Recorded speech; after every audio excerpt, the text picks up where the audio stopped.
You know what's wild? The NFL draft just wrapped up, and while everyone's debating the picks, well, the mortgage market just made a few moves of its own.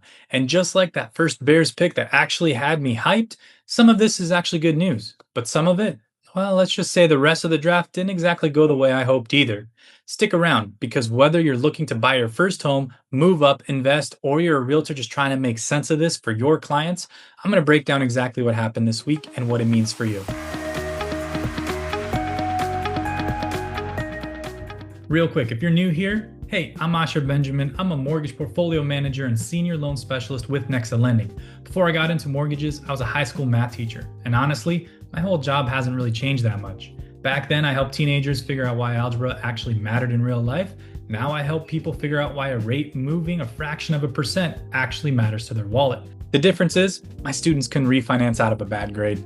If this is your first time here, hit that like button and subscribe. I drop these market updates every week so you always know what's going on and what it means for your situation. All right, let's talk rates. The 30-year fixed edged slightly up to 6.37 last week. Now, before you panic, I want you to hear this clearly. We're still 0.5% lower than we were at this same time last year. 0.5%. That's real money. So what does that actually mean for you? Well, if you're a first-time home buyer, I know 6.3 does not sound as exciting as 3% rates that people keep bringing up at Thanksgiving dinner, but here's a math teacher truth. 0.5% lower rate compared to last year on, let's say, a $350,000 loan saves you about $100 a month. That's real. That's your utility bill potentially. That's another grocery run. Don't let nostalgia for rates that you probably couldn't have gotten anyway hold you back from building equity right now. If you're a move-up buyer, same message. You've got equity, you've got options, and we're in a much better spot than a year ago. If you're a realtor, your buyers are moving. Purchase applications just came back 21% above where they were last year. Your clients are getting off the fence. Make sure you've got a lender in your corner, like myself, who can actually close. Now let's talk about the big headline this week. It's Fed Day, and this is actually a historic one because this is potentially Jerome Powell's final meeting as Fed chair. Now I'll keep it professional, but let's just say Jerome and I have had some disagreements over the last few years. He kept rates a little bit too low for too long, missed his window to cut earlier, and the labor market has felt that. It's been widely talked about, so I'm not alone on this one. With that being said, no rate change is expected today, but what does matter is what Powell says at his press conference. His words alone can move mortgage rates, so we're watching those closely.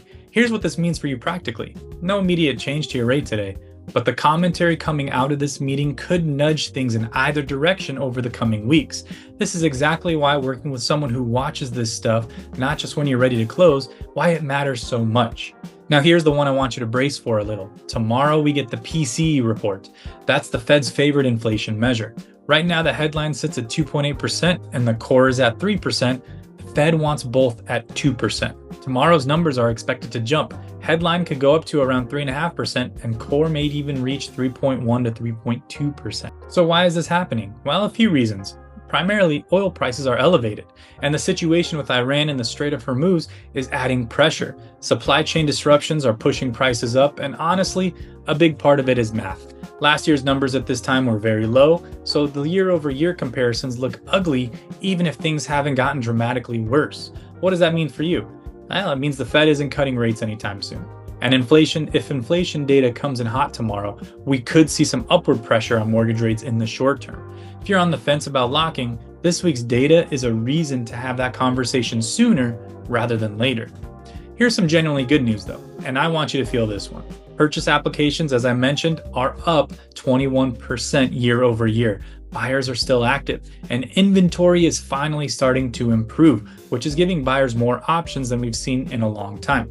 On the supply side, housing completions came in at about 1.3 million annualized units. Household formations, meaning the actual demand for housing, sits at 1.4 million. So we're still slightly short nationally, but the gap is narrowing. For most markets, more inventory is hitting and buyers are responding.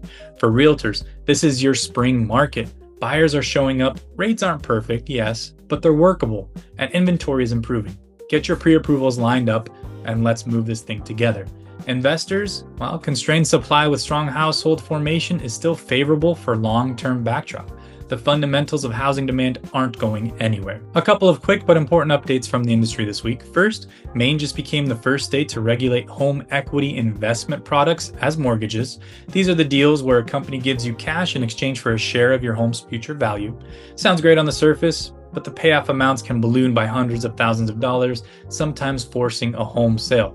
Not crazy about them. However, it's good now that Maine now requires disclosures, housing counseling, and legal representation before closing. Well, why does that matter?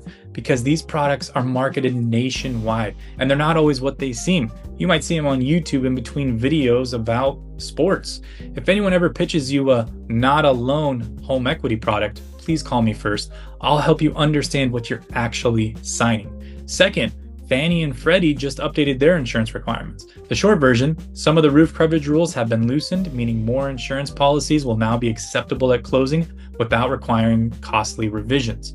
Fewer last-minute conditions, fewer closing delays. This is a quiet but one of those meaningful wins for anyone buying or closing a loan right now, especially in a market where roof age has been a sticking point. So here's the bottom line this week. Rates ticked up slightly, but buyers are still showing up in a big way. The Fed isn't moving today, but the inflation data tomorrow bears watching. And if you've been on the fence, the market is telling you something. Whether you're a first-time homebuyer trying to figure out if now's the right time, a move-up buyer ready to use your equity, an investor running numbers, or a realtor who needs a reliable lending partner for your clients with tons of options, I want to help. Call me, text me, shoot me an email, drop a comment below, or slide into my DMs. Doesn't matter where you are in the country, I can help you directly or point you to someone that I work with that can help you as well. And if this breakdown was helpful, please hit that like button, subscribe, turn notifications on so you don't miss next week's update and every update following. Every week I try to break this down so you don't have to. Once again, I'm Asher with Nexa Lending. I'll see you next week.